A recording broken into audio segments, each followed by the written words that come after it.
After Windows 7, Microsoft had momentum. Trust was back. Users were happy. Businesses were confident. Windows finally felt settled. And then Microsoft made one of the boldest and most controversial decisions in its history.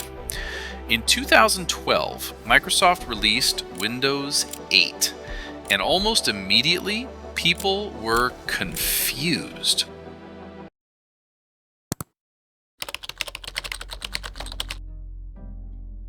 To understand why Windows 8 exists, you have to look at the world at the time. The iPhone had changed everything. The iPad exploded in popularity. Touchscreens were everywhere.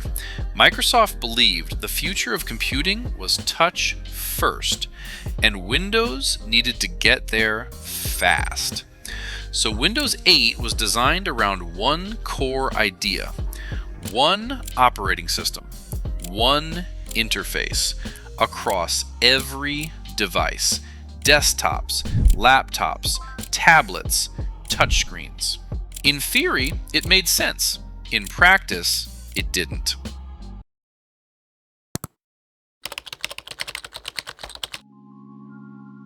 The most shocking change came immediately. The Start menu was gone. In its place was the Start screen, a full-screen grid of colorful tiles designed for touch. For tablet users, it felt modern. For mouse and keyboard users, it felt alien. Simple tasks now required gestures. Corners did things without explanation. Switching between apps felt awkward. Windows 8 didn't just change how Windows looked, it changed how Windows behaved, and users weren't ready.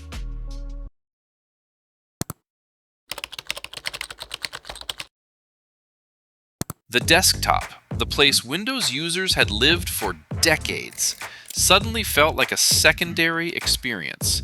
You were constantly pushed back into the tile-based interface, even if you never wanted to use it. This created an identity crisis. Was Windows 8 a desktop operating system or a tablet operating system? The answer was both, and that was the problem. Windows 8 wasn't broken in the traditional sense. It was fast. It was stable. It was built on solid foundations. But usability suffered. People didn't want Windows to feel like an iPad. They wanted Windows to feel like Windows. The backlash was immediate. Users complained loudly. Businesses hesitated. Upgrades stalled. Microsoft had misread its audience, and they knew it.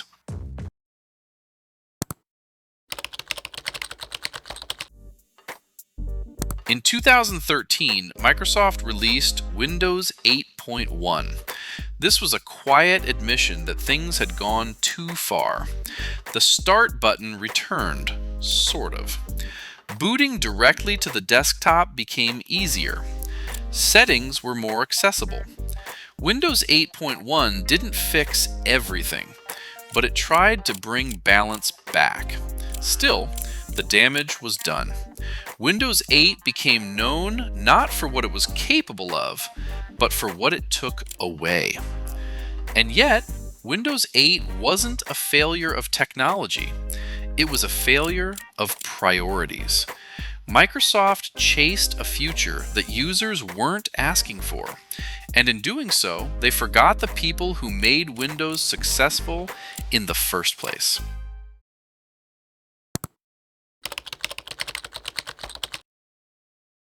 The backlash from Windows 8 shaped everything that came next. The importance of familiarity, the need for choice, the danger of forcing radical change. Those lessons would directly influence the next release, Windows 10, an operating system designed to win users back again. If you're enjoying this Windows Through the Ages series, make sure to like the video, subscribe to the channel, and drop a comment. And if you want to actually experience Windows 8, Windows 7, Windows XP, and dozens of other operating systems without touching your main PC, check out the Ultimate USBs at bootableusbs.com. Windows 8 wasn't the end of Windows, but it was a wake-up call.